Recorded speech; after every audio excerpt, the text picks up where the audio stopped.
ഹരേ കൃഷ്ണ. ശ്രീമദ്ഭാഗവതം ചതുർത്ഥസ്കന്ധം 25-ാമത്തെ അധ്യായം, അതിന് 34-ാമത്തെ ശ്ലോകം വരെ എടുത്തു. ബാക്കിയുള്ള ഭാഗങ്ങൾ നമുക്ക് കേൾക്കാം. അതുവരെയുള്ള ഭാഗങ്ങൾ നമുക്കൊന്ന് ചൊല്ലി നോക്കാം. ഓം നമോ ഭഗവതേ വാസുദേവായ. ശ്രീമദ്ഭാഗവതേ ചതുർത്ഥസ്കന്ധേ അഥ പഞ്ചവിംശോऽധ്യായഃ. മൈത്രേയ ഉവാച. ഇതി സന്ദിശ്യ ഭഗവാൻ ബാർഹിഷദൈരഭിപൂജിതഃ പശ്യതാം രാജപുത്രാണാം തത്രൈവാന്തർദധേ ഹരഃ. രുദ്രഗീതം ഭഗവതഃ സ്തോത്രം സർവേ പ്രചേതസഃ ജപന്തസ്തേ തപസ്തേ വർഷാണാമയുധം ജലേ. പ്രാചീനബർഹിഷം ക്ഷത്തഃ കർമ്മസ്വാസക്തമാനസം നാരദോധ്യാത്മതത്വജ്ഞഃ കൃപാലുഃ പ്രത്യബോധയത്. ശ്രേയസ്ത്വം കഥമദ്രാജൻ കർമ്മണാത്മന ഈഹസേ ദുഃഖഹാനി സുഖാവാപ്തി ശ്രേയസ്തന്നേഹ ചേഷ്യത്തെ. രാജോവാച.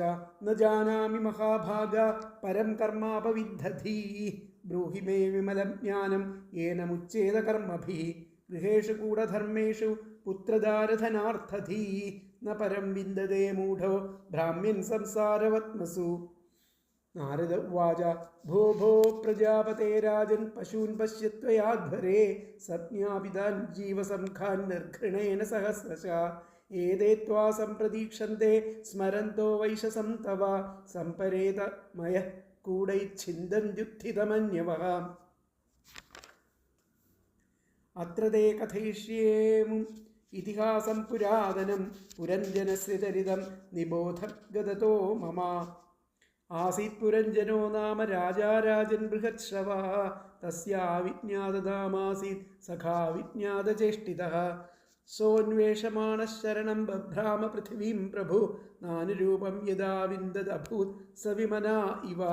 ന സാധു മേനേതാഃ സർവാ ഭൂതലേ യാവതീ പുരാ കാമാൻ കാമയമാനോസൗ തസ്യോപപത്തയേ. സ ഏകദാ ഹിമവതോ ദക്ഷിണേഷ്വഥ സാനുഷു ദദർശ നവഭിർദ്വാർഭിഃ പുരം ലക്ഷിതലക്ഷണാം.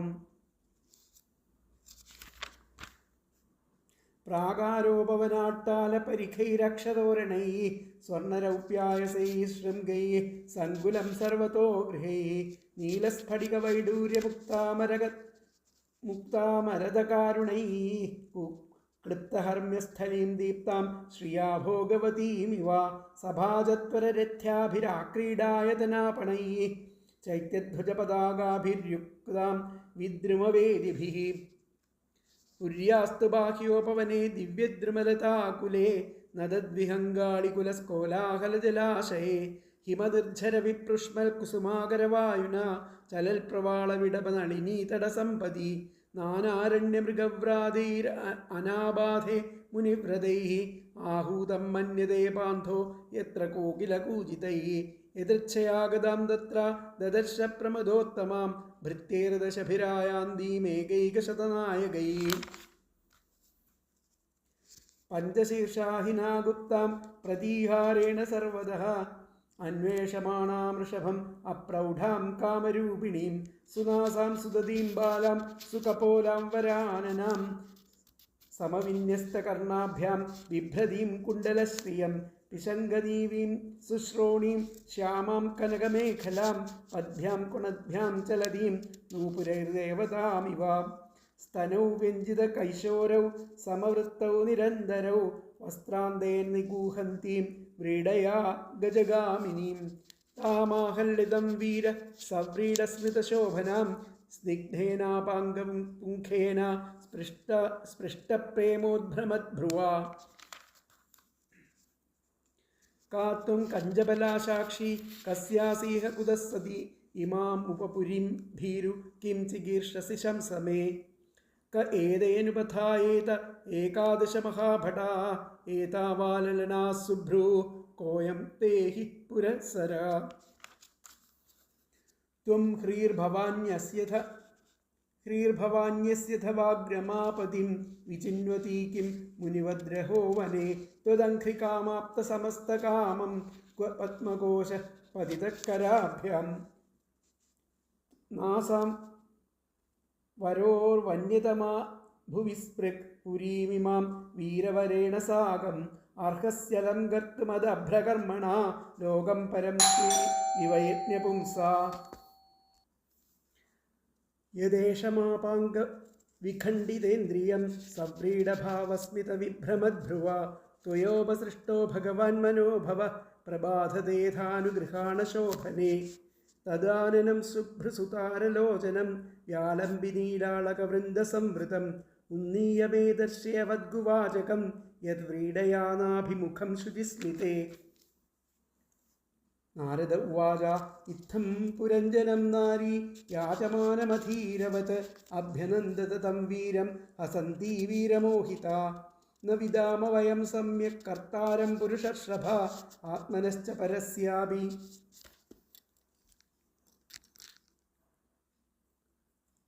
ഗോത്രം നാമ ച യത്കൃതം ഇഹാദ്യസന്തമാത്മാനം വിദാമ ന തതഃ പരം യേനേയം നിർമ്മിതാ വീര പുരീ ശരണമാത്മനഃ. അടുത്ത ശ്ലോകമാണ് എടുക്കാനുള്ളത്. 35-ാമത്തെ ശ്ലോകം. ഏതേ സഖായ സഖ്യോ മേ നരാനാര്യശ്ച മാനദ സുപ്തായാം മയി ജാഗർത്തി നാഗോയം പാലയൻ പുരീം. ഏതേ സഖായ സഖ്യോ മേ നരാനാര്യശ്ച മാനദ സുപ്തായാം മയി ജാഗർത്തി നാഗോയം പാലയൻ പുരീം. അല്ലയോ മാന്യനായിട്ടുള്ളവനെ, ഏതേ സഖായ സഖ്യോ മേ നരാനാര്യശ്ച മാനദ എന്ന് പറഞ്ഞു കഴിഞ്ഞാൽ അല്ലയോ മാന്യനായിട്ടുള്ളവനെ, ഇങ്ങനെ ഈ പുരുഷന്മാരും ഈ സ്ത്രീകളും, എൻ്റെ കൂടെ വന്നിട്ടുള്ള ഈ പുരുഷന്മാരും ഈ സ്ത്രീകളും എൻ്റെ സഖാക്കളും സഖിമാരും ഒക്കെയാണ്. ഈ പുരുഷന്മാരും സ്ത്രീകളും എൻ്റെ കൂടെ വന്നിട്ടുള്ള സഖാക്കളും സഖിമാരും ഒക്കെയാണ്. ഞാൻ ഉറങ്ങുമ്പോൾ എന്നെ സംരക്ഷിച്ചുകൊണ്ട് ഈ സർപ്പം ഇങ്ങനെ ഉണർന്നിരിക്കും എന്നുള്ള പറയും. ഞാൻ ഉറങ്ങുന്ന സമയത്ത് എന്നെ സംരക്ഷിച്ചുകൊണ്ട് ഈ പുരത്തെ സംരക്ഷിച്ചുകൊണ്ട്, ഞാൻ ഉറങ്ങുമ്പോൾ ഈ പുരത്തെ സംരക്ഷിച്ചുകൊണ്ട് ഈ സർപ്പം ഇങ്ങനെ ഉണർന്നിരിക്കുന്ന അവരാണ്. അപ്പോൾ ഏതേ സഖായ സഖ്യോമേ, ഇവരൊക്കെ എൻ്റെ സഖാക്കളും സഖികളും ആണമേ. നരാനാര്യശ്ച മാനദ, ഈ നരന്മാരും നാരികളും, ഈ പുരുഷന്മാരും സ്ത്രീകളും എൻ്റെ സഖാക്കളും സഖികളും ആണ്. സുപ്തായ അമ്മയി, ഞാൻ ഉറങ്ങുന്ന സമയത്ത് ജാഗർത്തി ഉണർന്നുകൊണ്ട് നാഗോയം, ഈ പാമ്പ് എന്നെ പാലയൻ പുരി, ഈ പുരിയിൽ എന്നെ പാലിക്കുന്നു. അപ്പോൾ ഇതിലത്തെ വാക്കുകൾ ഹേ മാനദ, അല്ലയോ മാന്യനായവനെ, ഏതേ നരാഹ, ഈ പുരുഷന്മാരും, നാര്യഹച്ച സ്ത്രീകളും, മേ എൻ്റെ, സഖായ സഖാക്കളും, സഖ്യ സഖിമാരുമാണ്. മൈ സുപ്തായാം, ഞാൻ ഉറങ്ങുമ്പോൾ, പുരീം ഈ പുരത്തെ, പാലയൻ സംരക്ഷിച്ചുകൊണ്ട്, അയം നാഗഹ ഈ സർപ്പം, ജാഗർത്തി ഉണർന്നിരിക്കും. ഒന്നുകൂടി പറയാം. ഹേ മാനദ, അല്ലയോ മാന്യനായവനെ, ഏതേ നര ഈ പുരുഷന്മാരും, നാര്യഹച്ച സ്ത്രീകളും, മേ എൻ്റെ, സഖായ സഖാക്കളും, സഖ്യ സഖിമാരും ആണ്. മൈ സുപ്തായാം ഞാൻ ഉറങ്ങുമ്പോൾ, പുരീം ഈ പുരത്തെ, പാലയൻ സംരക്ഷിച്ചുകൊണ്ട്, അയം നാഗഹ ഈ സർപ്പം, ജാഗർത്തി ഉണർന്നിരിക്കും. അപ്പോൾ ഇതിലത്തെ അന്വയം വന്നിട്ട് ഹേ മാനദ ഏതേ നരാഹ നാര്യഃ മേ സഖായ സഖ്യ മൈ സുപ്തായാം പുരീം പാലയൻ അയം നാഗഹ ജാഗർത്തി. എന്നുകൂടി പറയാം. ഹേ മാനദ ഏതേ നരാഹ നാര്യഃ ച മേ സഖായ സഖ്യ മൈ സുപ്തായാം പുരീം പാലയൻ അയം നാഗഹ ജാഗർത്തി. അല്ലയോ മാന്യനായവനെ, ഈ പുരുഷന്മാരും സ്ത്രീകളും എൻ്റെ സഖാക്കളും സഖിമാരുമാണ്. ഞാൻ ഉറങ്ങുമ്പോൾ പുരത്തെ സംരക്ഷിച്ചുകൊണ്ട് ഈ സർപ്പം ഉണർന്നിരിക്കും. അല്ലയോ പുരുഷശ്രേഷ്ഠ. അപ്പോൾ ഇതിന് മുമ്പത്തെ ശ്ലോകത്തിൽ പറഞ്ഞു, അല്ലയോ പുരുഷശ്രേഷ്ഠ, എനിക്ക് എൻ്റെയോ പരിവാരങ്ങളുടെയോ പിതാവാരാണെന്നോ ഗോത്രമേതെന്നോ ഒന്നും അറിവില്ല. അല്ലയോ വീര, ഞാനിപ്പോൾ ഇവിടെയാണെന്ന് മാത്രം എനിക്കറിയാം, ഞാൻ അറിയുന്നു, അതിലധികം ഒന്നും അറിയില്ല. എൻ്റെ വാസസ്ഥലമായിരിക്കുന്ന ഈ രാജധാനി ആരാണ് നിർമ്മിച്ചത് എന്നും അറിയില്ല. അല്ലയോ മാനിക്കുന്നവനെ, ഈ പുരുഷന്മാർ എൻ്റെ സഖാക്കളും സ്ത്രീകൾ സഖികളുമാണ്. ഞാൻ ഉറങ്ങുമ്പോഴും ഈ രാജധാനിയെ പാലിക്കുവാനായിട്ട് ഈ സർപ്പം ഉണർന്നിരിക്കും. അപ്പോൾ ഈ ഇന്ദ്രിയങ്ങൾ സഖാക്കളാണ്, ഇന്ദ്രിയ വൃത്തികൾ സഖികൾ. അതായത് ആത്മപക്ഷത്തിൽ പറയുന്നതാണ്. ഇന്ദ്രിയങ്ങൾ സഖാക്കളും ഇന്ദ്രിയ വൃത്തികൾ സഖികളും ആണ്. ഉറക്കത്തിലും പ്രാണൻ ശ്വാസോച്ഛ്വാസ രൂപത്തിൽ നിൽക്കുന്നു എന്ന അർത്ഥത്തിൽ ആ സർപ്പത്തിൻ്റേതായിട്ടുള്ള അജാഗ്രത അവസ്ഥയാണ് ഇവിടെ സർപ്പം ഇവിടെ ഉണർന്നിരിക്കുന്നു പറയുന്നത്. ആത്മപക്ഷത്തിൽ പറയുമ്പോൾ അങ്ങനെയാണ് അത് പറയുക. അപ്പോൾ ഇതിലത്തെ അർത്ഥം വന്നിട്ട് മാനത, ഈ സ്ത്രീ പുരുഷന്മാർ എൻ്റെ സഖാക്കളും സഖികളുമാകുന്നു. ഞാൻ ഉറങ്ങുമ്പോൾ ഈ സർപ്പം പുരത്തെ പാലിച്ചുകൊണ്ട് ഉണർന്നിരിക്കുന്നു. അപ്പോൾ നമുക്ക് നോക്കാം.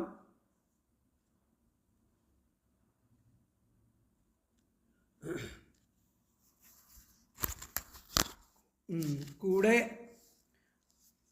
ഉള്ളവർ ആരെന്നുണ്ടായ ആ ചോദ്യത്തിന് ഉത്തരം പറയുകയാണ്. ഹേ പ്രഭോ, എൻ്റെ ഒരുമിച്ചുള്ള ഈ പുരുഷന്മാർ സ്നേഹിതന്മാരും സ്ത്രീകൾ സ്നേഹിതകളും ആകുന്നു. എൻ്റെ ആ സുഖസമ്പാദനത്തിൽ ഇവർ അനുകൂലികളാകുന്നു. ഒരുമിച്ചുള്ള ഈ സർപ്പം ഞാൻ ഉറങ്ങുന്ന സമയത്ത് ഈ പുരിയെ സംരക്ഷിക്കുന്നതിൽ ജാഗരൂകൻ ആയിരിക്കും. അപ്പം ഇന്ദ്രിയങ്ങളെ ആണ് സഖാക്കളായിട്ടും ഇന്ദ്രിയ വൃത്തികളെ സഖികളായിട്ടും കൽപ്പിച്ചിരിക്കുന്നു.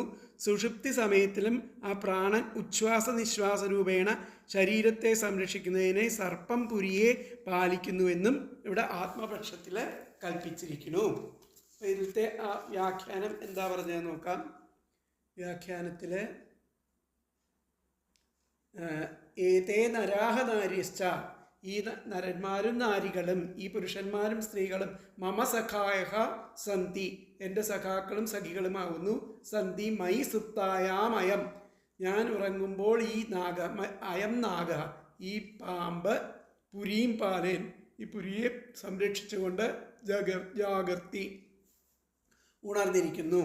അപ്പോൾ ഇതിലത്തെ ആ വ്യാഖ്യാനം വന്നിട്ട് ഏതേ നരാഹ നാര്യശ്ച മമ സഖായഹ, ഈ നരന്മാരും നാരികളും എൻ്റെ സഖാക്കളും സഖികളുമാണ്. അതുപോലെ മൈ സുപ്തായാമയം, ഞാൻ ഉറങ്ങുന്ന സമയത്ത് അയം നാഗഹ, ഈ നാഗം ഈ സർപ്പം പുരിയും പാലയൻ, ഈ പുരിയെ ഈ ശരീരത്തെ പാലിച്ചുകൊണ്ട് ജാഗ്രതി ഉണർന്നിരിക്കുന്നു എന്നുള്ളതാണ് ഈ ശ്ലോകത്തിൻ്റെ വ്യാഖ്യാനം പറയണം. അപ്പോൾ ഒന്നിച്ച് അത് ഒന്ന് പറയാം.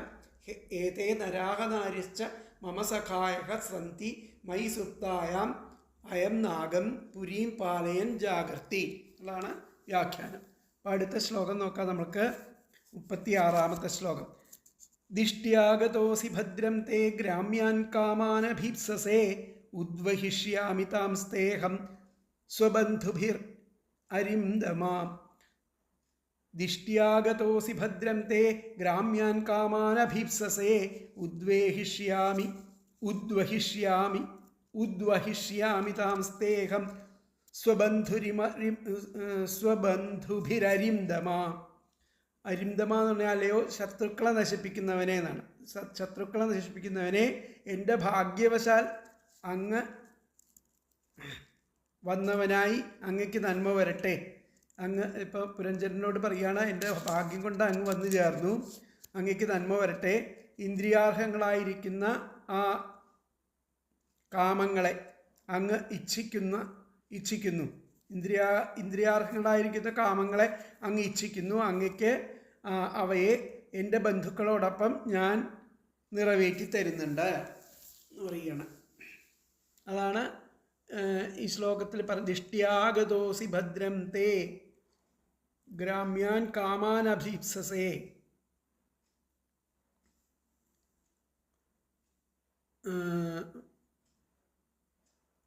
എൻ്റെ ആ ഭാഗ്യവശാൽ, ദിഷ്ട്യ എന്ന് പറഞ്ഞാൽ എൻ്റെ ഭാഗ്യവശാൽ, ആഗത അസി എൻ്റെ ഭാഗ്യവശാൽ അങ്ങ് വന്നു ചേർന്നവനായി. ഭദ്രം തേ അങ്ങയ്ക്ക് നന്മ വരട്ടെ. ഗ്രാമ്യാൻ അങ്ങയ്ക്ക് നന്മ വരട്ടെ. ഗ്രാമ്യാൻ കാമാനഭീപ്സസേ ആ ഇന്ദ്രിയാർഹങ്ങളായിരിക്കുന്ന കാമങ്ങളെ അങ്ങ് ഇച്ഛിക്കുന്നു. ഇന്ദ്രിയാർഹങ്ങളായിരിക്കുന്ന കാമങ്ങളെ അങ്ങ് ഇച്ഛിക്കുന്നു. അങ്ങയ്ക്ക് അവയെ എൻ്റെ ബന്ധുക്കളോടൊപ്പം ഞാൻ ഉദ്വഹിഷ്യാമി നിറവേറ്റി തരുന്നുണ്ട്. ഉദ്വഹിഷ്യാമി താം സ്തേഹം അതിനെയൊക്കെ ഞാൻ അങ്ങയ്ക്ക് നിറവേറ്റി തരുന്നുണ്ട്. സ്വബന്ധുഭിരരിന്ദമ, ആ സ്വന്തം ബന്ധുക്കളുടെ കൂടെ അതിനെയൊക്കെ അങ്ങക്ക് നിറവേറ്റി തരുന്നുണ്ട്. അരിന്ദമ എന്ന് പറഞ്ഞാൽ ശത്രുക്കളെ നശിപ്പിക്കുന്നവരെ ആണ് അർത്ഥം വരുന്നത്. അതിലത്തെ പദങ്ങൾ നോക്കാം. ഹേ അരിന്ദമ, അല്ലയോ ശത്രുക്കളെ നശിപ്പിക്കുന്നവനെ, ദിഷ്ടിയ, എൻ്റെ ഭാഗ്യവശാൽ. ദിഷ്ടിയ എന്ന് പറഞ്ഞാൽ എൻ്റെ ഭാഗ്യവശാൽ എന്നാണ് അർത്ഥം. ആഗതഃ അസി, അങ്ങ് വന്നവനായി. തേ ഭദ്രം, അങ്ങയ്ക്ക് നന്മ വരട്ടെ. ഗ്രാമ്യാൻ, ഇന്ദ്രിയാർഹങ്ങളായിരിക്കുന്ന കാമാൻ, കാമങ്ങളെ. അഭീപ്സസേ, അങ്ങ് ഇച്ഛിക്കുന്നു. തേ, അങ്ങയ്ക്ക്.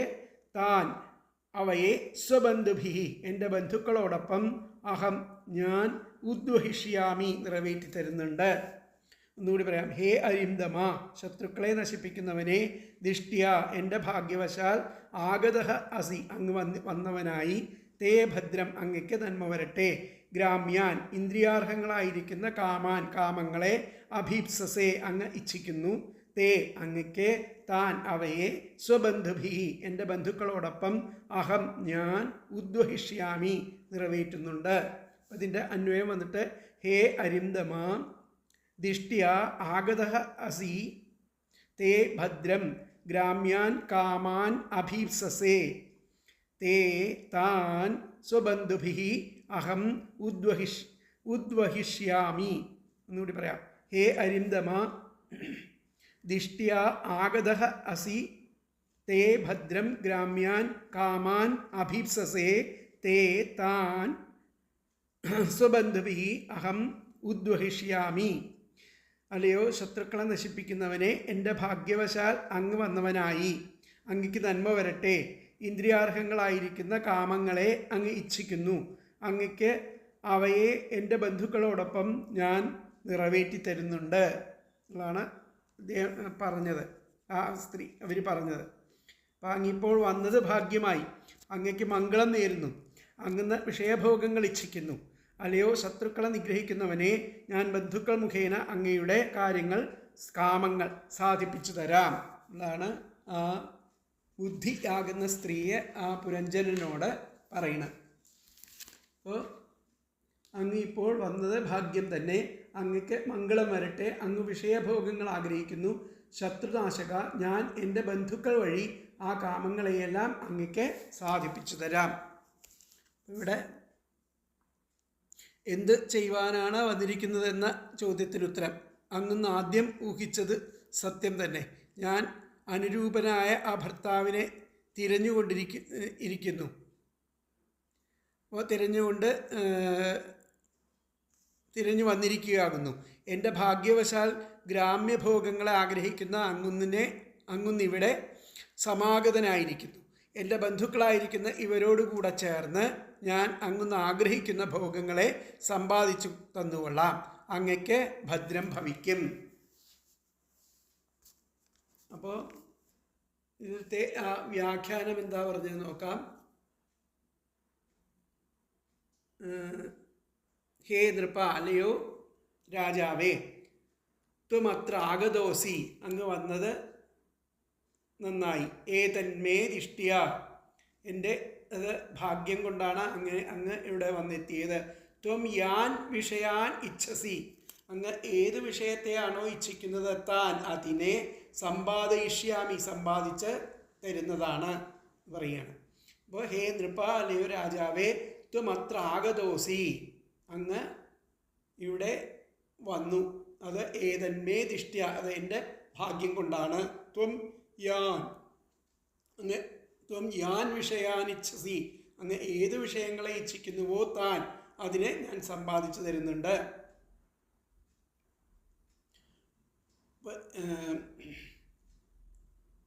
ഹേ നൃപ, ത്വമത്ര ആഗതോസി ഏതന്മേ ദിഷ്ട്യ, ത്വം യാൻ വിഷയാൻ ഇച്ഛസി താൻ സമ്പാദയിഷ്യാമി. ഇതാണ് അതിൻ്റെ വ്യാഖ്യാനം വരുന്നത്. അപ്പോൾ അടുത്ത ശ്ലോകം നമുക്ക് നോക്കാം. 37ാമത്തെ ശ്ലോകം. ഇമാം ത്വമധിഷ്ഠസ്വ പുരീം നവമുഖീം വിഭോ മയോപനീതാൻ ഗൃഹാനഃ കാമഭോഗാൻ ശതം സമാ.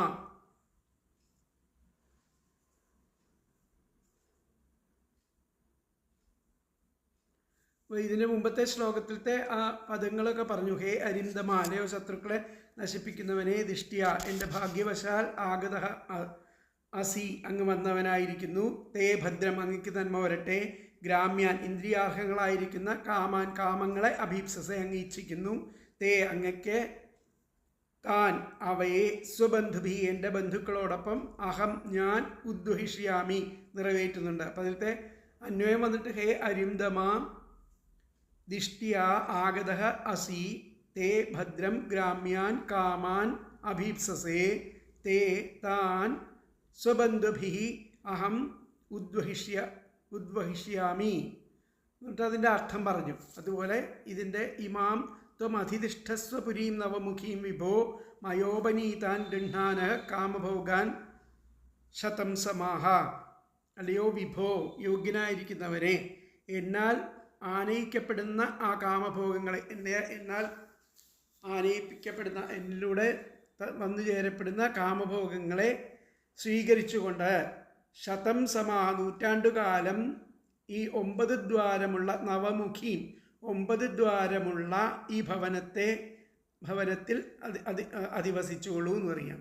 ഇമാം ത്വം അധിതിഷ്ഠസ്വ, ഇവിടെ അധിവസിക്കണം. പുരീം, ഈ പുരിയിൽ, ഈ ഭവനത്തിൽ അധിവസിക്കണം. നവമുഖീം, 9 മുഖമുള്ള ആ പുരിയിൽ അധിവസിക്കണം. അല്ലയോ ഇഭോ, യോഗ്യ, മയോപനീതാൻ, ഞാൻ ഉപനീതാൻ, അങ്ങ് ഞാൻ നൽകുന്ന, ഉപനീതാൻ എന്ന് പറഞ്ഞാൽ ആനയിക്കപ്പെടുന്ന, നൽകുന്ന, കൊണ്ടുവന്ന് തരുന്ന കാമഭോഗങ്ങളെ, ഗൃഹാനഹ കാമഭോഗാൻ, കാമഭോഗങ്ങളെ സ്വീകരിച്ചുകൊണ്ട് ഇവിടെ താമസിക്കണം.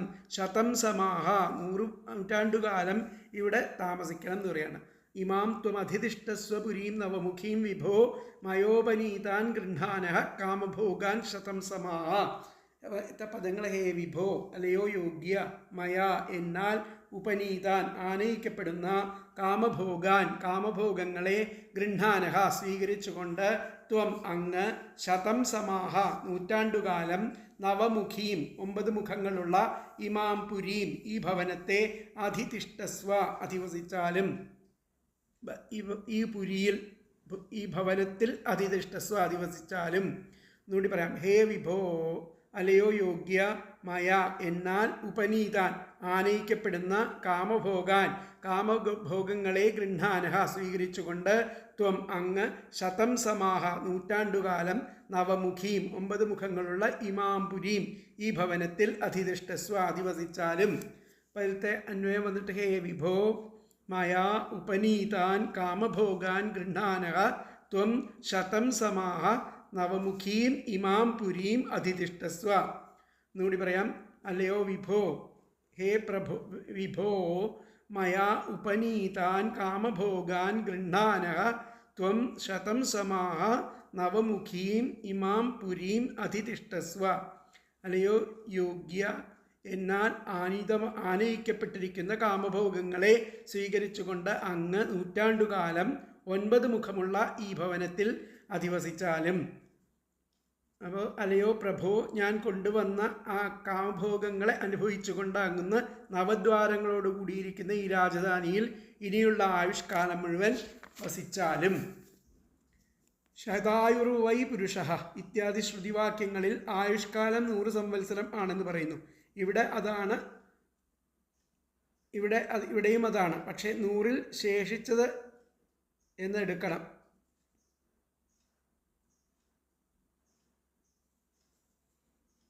അപ്പോൾ പക്ഷാന്തരത്തിലെ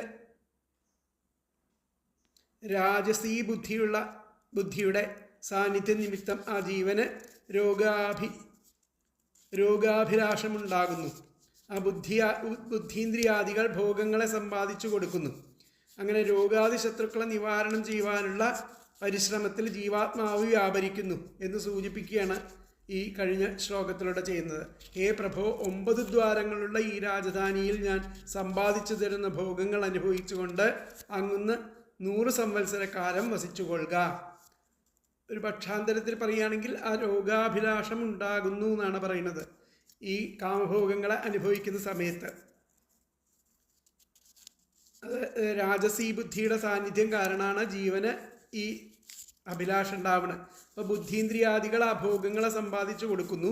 അങ്ങനെ രോഗാദി ശത്രുക്കളെ നിവാരണം ചെയ്യുവാനുള്ള പരിശ്രമത്തിൽ ജീവാത്മാവ് വ്യാപരിക്കുന്നു എന്ന് സൂചിപ്പിക്കുന്നു. അതാണ് ഹേ പ്രഭോ, 9 ദ്വാരമുള്ള ഈ രാജധാനിയിൽ ഞാൻ സമ്പാദിച്ചു തരുന്ന ഭോഗങ്ങൾ അനുഭവിച്ചുകൊണ്ട് അങ്ങന്ന് 100 സംവത്സരക്കാലം വസിച്ചു കൊള്ളുക. പുരുഷായുസ് 100 കാണിച്ചിരിക്കുന്നു. മധ്യേ മരണത്താലോ വൈരാഗ്യത്താലോ ഭോഗവിച്ഛിത്തി വരാമെന്നിരിക്കലും പരമാവധി ഭോഗാനുഭവം കാലം 100 സംവത്സരം ആണെന്നാണ് ഇവിടെ സൂചിപ്പിക്കുന്നത്. അപ്പോൾ അങ്ങ് ഇപ്പോൾ വന്നത് ഭാഗ്യം തന്നെ എന്ന് പറഞ്ഞു. അങ്ങയ്ക്ക് മംഗളം വരട്ടെ. അങ്ങ് വിഷയഭോഗങ്ങൾ ആഗ്രഹിക്കുന്നു എന്ന് പറഞ്ഞു. ശത്രുനാശക, ഞാൻ എൻ്റെ ബന്ധുക്കൾ വഴി ആ കാമങ്ങളെയെല്ലാം അങ്ങയ്ക്ക് സാധിപ്പിച്ചു തരാമെന്നും പറഞ്ഞു. വിഭോ, ഞാൻ കൊണ്ടുവന്ന കാമഭോഗങ്ങൾ അനുഭവിച്ചുകൊണ്ട് 100 വർഷം 9 ദ്വാരമുള്ള ഈ പുരത്തിൽ അധിവസിക്കുക. ഇപ്പം അതിലത്തെ ആ വ്യാഖ്യാനത്തിൽ ത്വം ഹേ വിഭോ, അല്ലയോ വിഭോ, മയാ സഹ, എൻ്റെ കൂടെ കാമഭോഗാൻ, ഈ കാമഭോഗങ്ങളെ 100 സമാഹ 100 വർഷക്കാലം ഇമാം പുരിയും ആശ്രിത്യ, ഈ പുരിയെ ആശ്രയിച്ചുകൊണ്ട് ഭുങ്ഷുവ ഭുജിച്ചുകൊള്ളൂ എന്നാണ് പറയുന്നത്. അതിൻ്റെ ആ വ്യാഖ്യാനം ഹേ വിഭോ, അല്ലയോ വിഭോ, മയാ സഹ, എൻ്റെ കൂടെ കാമഭോഗാൻ, ഈ കാമഭോഗങ്ങളെ 100 സമാഹ 100 വർഷക്കാലം ഇമാം, ഈ പുരിയും ആശ്രിത്യ, ഈ പുരിയെ ആശ്രയിച്ചുകൊണ്ട് ഭുങ്ഷ്വ ഭുജിച്ചുകൊള്ളൂ. അപ്പോൾ ഇതിൻ്റെ വ്യാഖ്യാനം വന്നിട്ട് ഹേ വിഭോ മയാ സഹ കാമഭോഗാൻ 100 സമാഹ ഇമാം പുരീം ആശ്രിത്യ ഭുങ്ഷ്വ എന്നാണ് അതിലത്തെ വ്യാഖ്യാനം വരുന്നത്. അപ്പോൾ അടുത്ത ശ്ലോകം നമുക്ക് നോക്കാം. 38ാമത്തെ ശ്ലോകം. കം नु त्वदन्यं रमये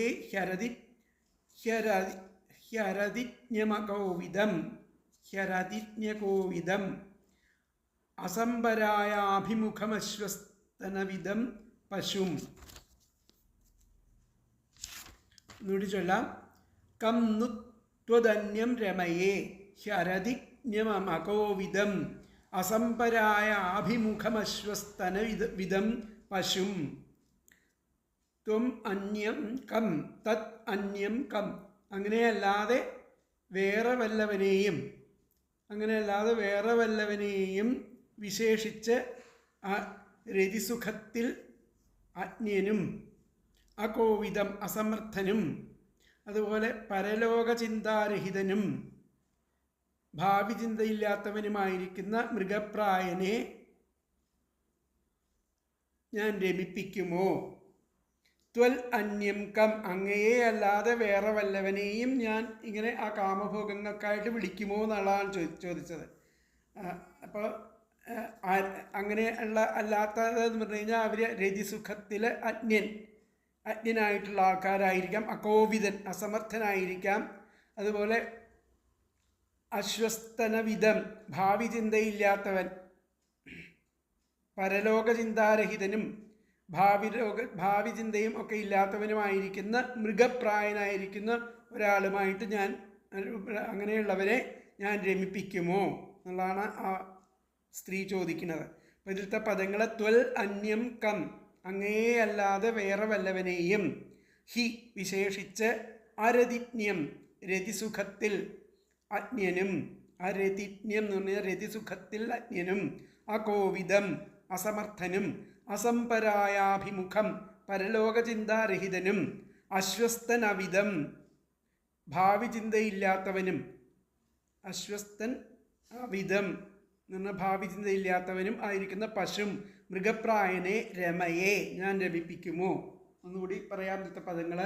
ത്വത് അന്യം കം, അങ്ങയെ അല്ലാതെ വേറെ വല്ലവനെയും, വിശേഷിച്ച് അരതിജ്ഞം രതിസുഖത്തിൽ അജ്ഞനും, അകോവിദം അസമർത്ഥനും, അസംപരായാഭിമുഖം പരലോകചിന്താരഹിതനും, അശ്വസ്തനവിധം ഭാവി ചിന്തയില്ലാത്തവനുമായിരിക്കുന്ന പശും മൃഗപ്രായനെ രമയെ ഞാൻ രമിപ്പിക്കുമോ എന്നാണ് ചോദിച്ചിരിക്കുന്നത്. ഇതിലത്തെ അന്വയം ത്വത് അന്യം കം ഹി അരതിജ്ഞം അകോവിദം അസംപരായാഭിമുഖം അശ്വസ്തനവിധം പശും രമയേ. ഒന്നുകൂടി പറയാം. ത്വത് അന്യം കം ഹി അരതിജ്ഞം അകോവിദം അസംപരായാഭിമുഖം മുഖം അശ്വസ്തനവിധം പശും രമയേ. അങ്ങേയല്ലാതെ വേറെ വല്ലവനെയും വിശേഷിച്ച് രതിസുഖത്തിൽ അസമർത്ഥനും പരലോകചിന്താരഹിതനും ഭാവി ചിന്തയില്ലാത്തവനുമായിരിക്കുന്ന മൃഗപ്രായനെ ഞാൻ രമിപ്പിക്കുമോ? അതാണ് അവിടെ ഈ ശ്ലോകത്തിലൂടെ ആ സ്ത്രീ ചോദിക്കണം. അങ്ങേയല്ലാതെ ആരെയാണ് രമിപ്പിക്കുക? അന്യരെല്ലാം കാമഭോഗത്തിൽ അജ്ഞരാണ്, അതുപോലെ അസമർത്ഥന്മാരാണ്. ഇഹലോകത്തെ പറ്റിയോ പരലോകത്തെ പറ്റിയോ നാളെ തന്നെ ഉള്ളതിനെ പറ്റിയോ അവർക്ക് അറിയാത്തവരും മൃഗപ്രായരും ആണ്. ഇപ്പോൾ രതി എന്തെന്നറിയാത്തവനും അനിഷിദ്ധ സുഖനും ഉപേക്ഷിക്കുന്നവനും ഇഹലോകത്തെ പറ്റിയോ പരലോകത്തെ പറ്റിയോ ചിന്തയില്ലാത്തവനും പശുതുല്യനുമായിരിക്കുന്ന മറ്റാരെയാണ് ഞാൻ രമിപ്പിക്കുക? ഹേ ശോഭനെ, എന്നെ അനുഗ്രഹിക്കുക എന്ന് പറഞ്ഞതിന് സന്തോഷസമേതം മറുപടി പറയുകയാണ്. ഹേ പ്രഭോ, ഞാൻ അങ്ങേയല്ലാതെ അന്യനായിരിക്കുന്ന ഏതൊരുവനെയാണ് രമിപ്പിക്കുക? എനിക്ക് സർവഥാ അനുരൂപനായിരിക്കുന്ന ഭർത്താവ് അങ്ങുന്നു തന്നെയാണ്. അങ്ങയെ ഞാൻ രമിപ്പിച്ചുകൊള്ളാം. അങ്ങയിൽ നിന്ന് അന്യന്മാർ രതിസുഖത്തെ അറിയാത്തവരും രതിക്ക് വേണ്ടുന്ന സാമഗ്രികളെ ഉപയോഗിക്കുവാൻ അസമർത്ഥന്മാരും ഇഹത്തിലും സുഖത്തിനുചിതങ്ങളായിരിക്കുന്ന കർമ്മങ്ങളെ അനുഷ്ഠിപ്പാൻ അശക്തന്മാരും നാളത്തെ സ്ഥിതി എങ്ങനെ എന്ന് ആലോചിക്കാത്ത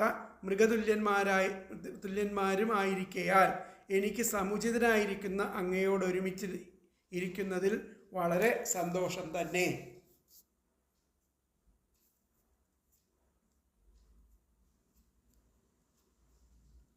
അപ്പോൾ ഇതിലത്തെ വ്യാഖ്യാനം എന്താ പറഞ്ഞത് നോക്കാം. പരലോകചിന്താശൂന്യം, പരലോകചിന്ത ഇല്ലാത്തവരെ, ത്വത്തോന്യം അങ്ങനെയുള്ള അന്യന്മാരായിരിക്കുന്ന ആരെയാണ് രമയെ ഞാൻ രമിപ്പിക്കുക? അത്രേ ചോദിച്ചിട്ടുള്ളൂ. ഹേ വീര, അല്ലയോ വീരനായിട്ടുള്ളവനെ, പരലോകചിന്താശൂന്യം, പരലോകത്തെക്കുറിച്ച് ചിന്തയില്ലാത്ത ത്വത്തോന്യം ആരെ ആണ്, അന്യരായിട്ടുള്ള ആരെയാണ് രമയെ ഞാൻ രമിപ്പിക്കുക? അപ്പോൾ ഹേ വീര, പരലോകചിന്താശൂന്യം ത്വത്തോന്യം രമയെ എന്നുള്ളതാണ് അതിലത്തെ വ്യാഖ്യാനം. അപ്പോൾ അടുത്ത ശ്ലോകം നോക്കാം. 39ാമത്തെ ശ്ലോകം. ധർമ്മോ ഹ്യർത്ഥാർത്ഥകാമൗ ച പ്രജാനന്ദോ മൃതം യശഃ ലോകോ വിശോകാവിരജ യാന്ന കേവലിനോ വിദുഃ. ധർമ്മോ ഹ്യർത്ഥാർത്ഥ കാമൗ ച പ്രജാനന്ദോ മൃതം യശഃ ലോകാ വിശോകാ വിരജ യാന്ന കേവലിനോ വിദുഃ. ഇവിടെ മാത്രമേ അത്രഹി എന്ന് പറഞ്ഞാൽ ഇവിടെ മാത്രമേ ധർമ്മവും അർത്ഥവും കാമവും സന്താനസൗഖ്യവും മോക്ഷവും കീർത്തിയും ശോകരഹിതവും ദിവ്യങ്ങളുമായിരിക്കുന്ന ലോകങ്ങളും ഉള്ളൂ. ഇവയൊന്നും ആത്മചിന്തകർ അറിയുന്നില്ല. ഇവയൊന്നും തന്നെ കേവലം ആത്മചിന്തകർ അറിയുന്നില്ല.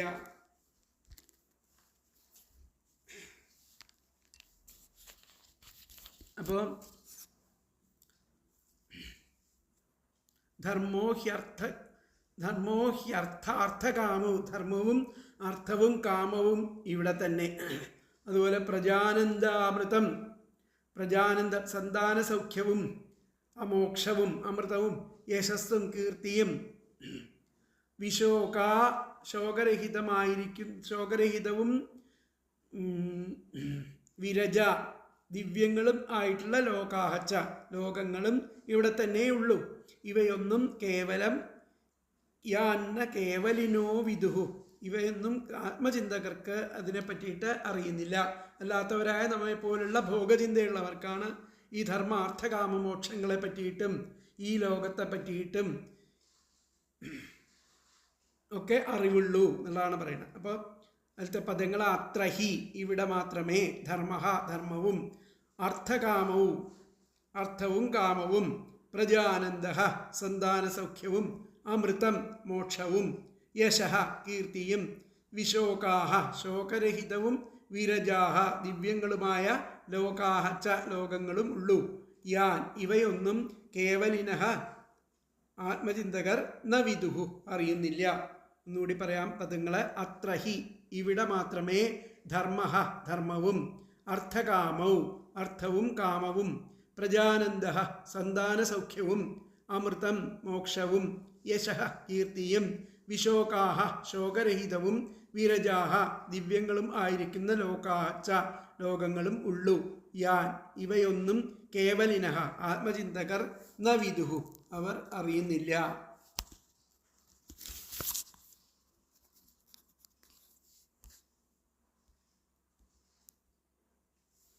അപ്പോൾ ഇവയൊന്നും ആ ആത്മചിന്തകരായിട്ടുള്ളവരെ അറിയുന്നില്ല. അപ്പോൾ ഇതിലത്തെ അന്വയം വന്നിട്ട് അത്രഹി ധർമ്മ അർത്ഥകാമവും പ്രജാനന്ദ അമൃതം യശഃ വിശോകാഹ വിരജാഹ ലോകാഹ ച യാൻ കേവലിനഃ ന വിദുഹു. എന്നുകൂടി പറയാം. അത്രഹി ധർമ്മ അർത്ഥകാമൗ പ്രജാനന്ദ അമൃതം യശഃ വിശോകാഹ വിരജാഹ ലോകാഹ ച താൻ കേവലിനഃ ന വിദു.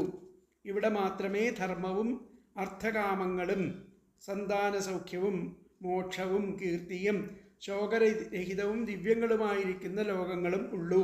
ഇവയൊന്നും തന്നെ കേവലം ആത്മചിന്തകർക്ക് അറിയാത്തതാണ്.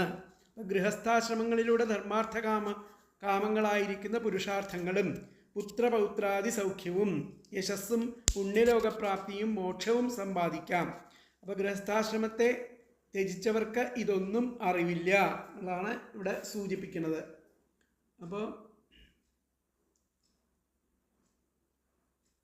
ഇവിടെ ധർമ്മവും അർത്ഥകാമങ്ങളും പുത്രസുഖവും മുക്തിയും യശസ്സും ശോകരഹിതങ്ങളും രജോ ഗുണമില്ലാത്തതുമായിരിക്കുന്ന പുണ്യലോകങ്ങളും ഭവിക്കുന്നു. അപ്പോൾ രജോ ഗുണപ്രധാനനായിരിക്കുന്ന ജീവനെ തന്നെ ആ ബുദ്ധിവൃത്തി ആനന്ദിപ്പിക്കും.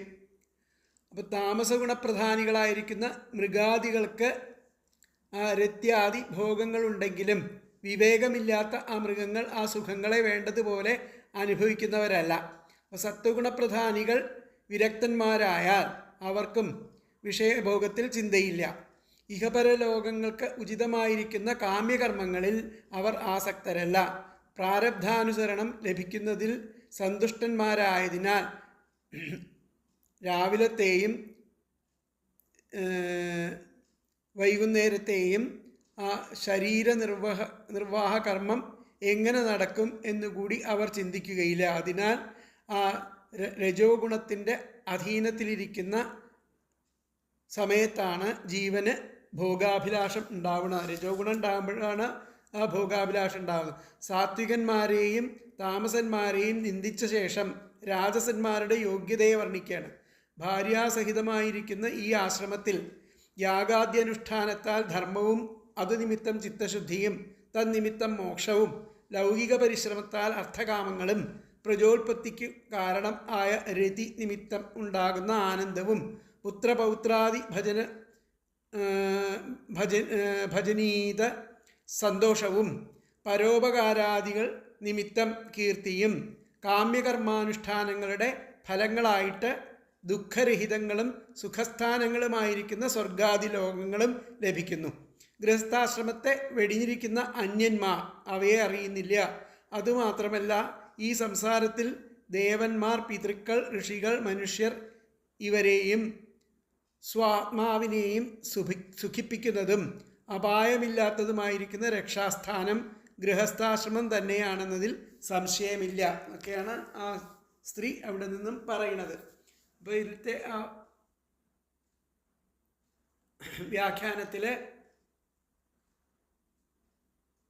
അത്ര ഗൃഹസ്ഥാശ്രമേ, അങ്ങനെയുള്ള ആ ഗൃഹസ്ഥാശ്രമികൾ ധർമാർത്ഥ കാമമോക്ഷാൻ, ധർമാർത്ഥ കാമമോക്ഷങ്ങളെയും പുത്രസുഖാദികളെയും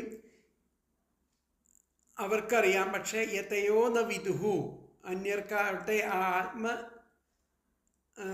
ആത്മോപാസകർക്ക് ഇതിനെ പറ്റിയിട്ടൊന്നും, ഈ ഗൃഹസ്ഥാശ്രമത്തിനെ പറ്റിയിട്ടും ഈ ധർമാർത്ഥകാമമോക്ഷങ്ങളെ പറ്റിയിട്ടും പുത്രസുഖങ്ങളെ പറ്റിയിട്ടും ഒന്നും വലിയ അറിവൊന്നുമില്ല. അത്ര ഈ ഗൃഹസ്ഥാശ്രമത്തിലുള്ള ധർമാർത്ഥകാമമോക്ഷങ്ങളെയും പുത്രസുഖാദികളെയും യതയോ ന വിദുഹു, ഈ അന്യരായിട്ടുള്ള ആത്മാന്വേഷകർക്ക് ഇതിനെപ്പറ്റിയൊന്നും അവർക്ക് അറിവില്ല എന്നുള്ളതാണ് പറയുന്നത്. അപ്പോൾ അത്ര ഗൃഹസ്ഥാശ്രമേ ധർമാർത്ഥകാമമോക്ഷാൻ പുത്രസുഖാദീംശ്ച യതയോ ന വിദുഹു അതാണ് ആ ശ്ലോകത്തിൻ്റെ വ്യാഖ്യാനം. അടുത്ത ശ്ലോകം പിതൃദേവർഷിമർത്യാനാം ഭൂതാനാം ആത്മനശ്ചഃ ക്ഷേമ്യം വദന്തി ശരണം ഭവേസ്മിൻ യദ്ഗൃഹാശ്രമഃ. പിതൃദേവർഷിമർത്യാനാം ഭൂതാനാം ആത്മനശ്ചഃ ക്ഷേമ്യം വദന്തി ശരണം ഭവേസ്മിൻ യദ്ഗൃഹാശ്രമം. ഈ അസ്മിൻ ഭവേ, ഈ ലോകത്തിൽ ആ പിതൃദേവർഷിമർത്യ, പിതൃക്കൾ, ദേവകൾ, ഋഷികൾ, മനുഷ്യർ, ഭൂതങ്ങൾ, ചരാചരങ്ങളായിരിക്കുന്ന ജീവങ്ങൾ, പിന്നെ തനിക്കും ഗൃഹസ്ഥാശ്രമം എന്നത് ക്ഷേമകരം ആയിരിക്കുന്ന ഏകാവലംബം എന്ന് പറയുന്നുണ്ട്. ആശ്ചര്യം തന്നെ. ആ സ്ത്രീ പറയുകയാണ്, ഈ ബുദ്ധി ആയിരിക്കുന്ന സ്ത്രീ പറയുകയാണ്, ഈ ലോകത്തിൽ പിതൃദേവർഷിമർത്യാനാം, പിതൃക്കൾ, ദേവകൾ, ഋഷികൾ, മനുഷ്യർ, ഭൂതാനാം, ചരാചര ജീവങ്ങൾ, ആത്മനഃ തനിക്കും ഗൃഹസ്ഥാശ്രമം എന്നത് ക്ഷേമകരമായിട്ടുള്ള, ക്ഷേമ്യം വദന്തി ശരണം, അതാണ് ഏകാവലംബം. അസ്മിൻ യദ്ഗൃഹാശ്രമഃ.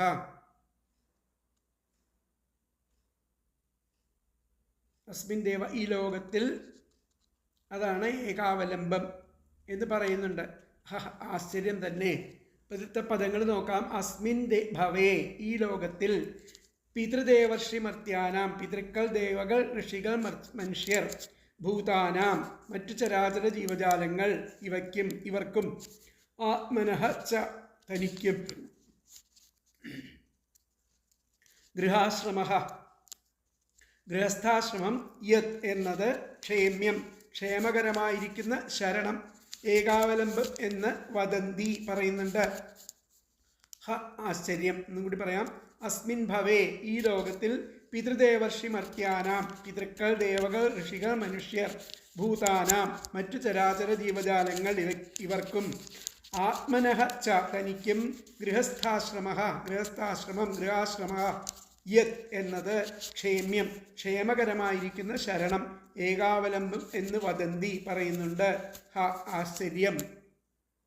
ഇതിലത്തെ അന്വയം വന്നിട്ട് അസ്മിൻ ഭവേ പിതൃദേവർഷിമർത്യാനാം ഭൂതാനാം ആത്മനഃ ച ഗൃഹാശ്രമഃ യത് ക്ഷേമ്യം ശരണം വദന്തി. കൂടി പറയാം. അസ്മിൻ ഭവേ പിതൃദേവർഷിമർത്യാനാം ഭൂതാനാം ആത്മനഃ ച ഗൃഹാശ്രമം യത് ക്ഷേമ്യം ശരണം വദന്തി. ഈ ലോകത്തിൽ ആ പിതൃക്കൾ, ദേവകൾ, ഋഷിമാർ, മനുഷ്യർ, ചരാചര ജീവജാലങ്ങൾ, പിന്നെ തനിക്കും ആ ഗൃഹസ്ഥാശ്രമം എന്നത് ക്ഷേമകരമായിരിക്കുന്ന ഏകാവലംബം എന്ന് പറയുന്നുണ്ട്. അത് വളരെ ആശ്ചര്യം തന്നെ.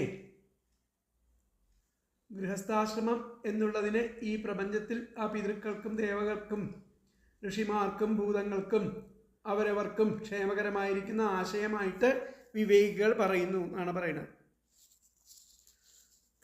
അപ്പോൾ ഗൃഹസ്ഥാശ്രമത്തെ ത്യജിച്ചവർക്ക് ഇതൊന്നും അറിവില്ല. പിതൃക്കൾ, ദേവന്മാർ, ഋഷികൾ, മനുഷ്യർ, ആത്മാവ് എന്നിവർക്കെല്ലാം ആ ക്ഷേമത്തിനുള്ള അവസ്ഥയായിട്ടാണ് ഗൃഹസ്ഥാശ്രമത്തെ അവിവേകികൾ വീക്ഷിക്കുന്നതെന്നാണ് ഇവിടെ പറയുന്നത്. അതാണ് ഇതിൽ പറഞ്ഞിരിക്കുന്നത്. ആ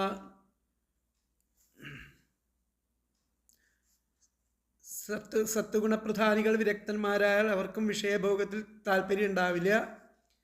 മൃഗങ്ങൾ ആ സുഖങ്ങളെ വേണ്ടതുപോലെ അനുഭവിക്കുന്നവരല്ല. എന്തുകൊണ്ടാണ്? അവർക്ക് താമസഗുണപ്രധാനികളായിരിക്കുന്ന ആ മൃഗാദികൾക്ക് ഇത്യാദി ഭോഗങ്ങളുണ്ടെങ്കിലും വിവേകം ഇല്ലാത്തതുകൊണ്ട് അവയ്ക്ക് ഈ സുഖങ്ങളെ വേണ്ടതുപോലെ അനുഭവിക്കാൻ പറ്റില്ല. അപ്പോൾ അവർ ആസക്തന്മാരല്ല. കാമ്യകർമാദികളിൽ അവരൊന്നും ആസക്തന്മാരല്ല. പ്രാരബ്ധാനുസരണം ലഭിക്കുന്നതിനെ ലഭിക്കുന്നതിൽ അവർ സന്തുഷ്ടന്മാരായതിനാൽ രാവിലത്തെയും വൈകുന്നേരത്തെയും ശരീര നിർവാഹക കർമ്മം എങ്ങനെ നടക്കുമെന്നുകൂടി അവർ ചിന്തിക്കുന്നില്ല. അതിനാൽ രജോ ഗുണത്തിൻ്റെ അധീനത്തിലിരിക്കുന്ന സമയത്താണ് ജീവന് ആ ഭോഗാഭിലേഷം ഉണ്ടാവുന്നത്. അപ്പോൾ സാത്വികന്മാരെയും താമസന്മാരെയും നിന്ദിച്ച ശേഷം രാജസന്മാരുടെ യോഗ്യതയെ വർണ്ണിക്കുകയാണ്. ഭാര്യാസഹിതരായിരിക്കുന്ന ഈ ആശ്രമത്തിൽ, അതായത് ഗൃഹസ്ഥാശ്രമത്തിൽ യാഗാദ്യനുഷ്ഠാനത്തിൽ ധർമ്മവും, അതുകൊണ്ടാണ് ആ ഗൃഹസ്ഥാശ്രമത്തിൽ ഇരിക്കുമ്പോൾ ഈ ധർമ്മവും അത് നിമിത്തം ചിത്തശുദ്ധിയും അതുപോലെ തന്നിമിത്തം മോക്ഷവും ലൗകിക പരിശ്രമത്താൽ അർത്ഥകാമങ്ങളും പ്രജോൽപത്തിക്കും കാരണമായിരിക്കുന്ന രതി നിമിത്തമുണ്ടാകുന്ന ആനന്ദവും പുത്രപൗത്രാദി ഭജനീത സന്തോഷവും പരോപകാരാദികൾ നിമിത്തം കീർത്തിയും കാമ്യകർമാനുഷ്ഠാനങ്ങളുടെ ഫലങ്ങൾ ആയിട്ട് ദുഃഖരഹിതങ്ങളും സുഖസ്ഥാനങ്ങളുമായിരിക്കുന്ന സ്വർഗാദി ലോകങ്ങളൊക്കെ ലഭിക്കുന്നു. അപ്പം ഗൃഹസ്ഥാശ്രമത്തെ വെടിഞ്ഞിരിക്കുന്ന അന്യന്മാർ അവയെ അറിയുന്നില്ല എന്ന് പറയുന്നു. അതുമാത്രമല്ല, ഈ സംസാരത്തിൽ ദേവന്മാർ, പിതൃക്കൾ, ഋഷികൾ, മനുഷ്യർ ഇവരെയും സ്വന്തം ആത്മാവിനെയും സുഖിപ്പിക്കുന്നതും അപായമില്ലാത്തതുമായിരിക്കുന്ന രക്ഷാസ്ഥാനം ഗൃഹസ്ഥാശ്രമം തന്നെയാണെന്നതിൽ സംശയമില്ല എന്നുള്ളതാണ് പറയുന്നത്. അപ്പോൾ അത് ആത്മപക്ഷത്തിൽ പറയുകയാണെങ്കിൽ ധർമാദികളെ മറ്റുള്ളവർ അറിയുന്നില്ല, ഗൃഹസ്ഥാശ്രമികളാകട്ടെ മാത്രമേ അതിനെ പറ്റിയിട്ട് അറിയുന്നുള്ളൂ എന്ന് പറഞ്ഞാൽ ആത്മജ്ഞാനികളായവർ ആത്മഭിന്നമായിട്ട് ധർമാദികളെ അറിയുന്നില്ല. രജോ ഗുണപ്രധാനികളായിരിക്കുന്ന ഗൃഹികൾ ആ ധർമാദികളെ അല്ലാതെ ആത്മാനന്ദത്തെയും അറിയുന്നില്ല എന്ന് സൂചിപ്പിക്കുകയാണ് ഇവിടെ ചെയ്യണത്. അപ്പം ഇതിലത്തെ ആ വ്യാഖ്യാനം വന്നിട്ട്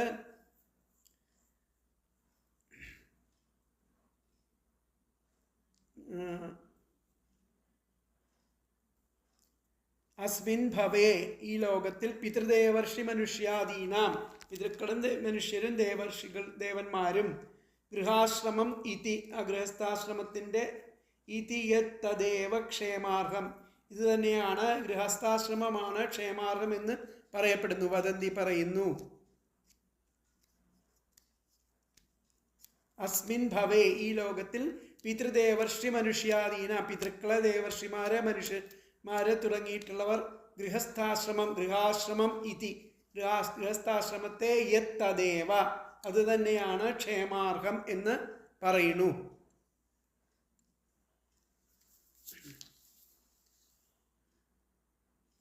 ക്ഷേമാർഹം എന്ന് പറയുന്നു എന്നുള്ളതാണ് ഇതിലത്തെ വ്യാഖ്യാനം പറയുന്നത്. അപ്പോൾ ഒന്നുകൂടി അത് ഞാൻ വായിക്കാം. അസ്മിൻ ഭവേ പിതൃദേവർഷി മനുഷ്യാദീനാം ഗൃഹാശ്രമം ഇതി യത് തദേവ ക്ഷേമാർഹം വദന്തി എന്നാണ് 40-ാമത്തെ ശ്ലോകത്തിൻ്റെ അർത്ഥം. ബാക്കിയുള്ള ഭാഗങ്ങൾ നമുക്ക് അടുത്ത ക്ലാസ്സിൽ എടുക്കാം. ഹരേ കൃഷ്ണ.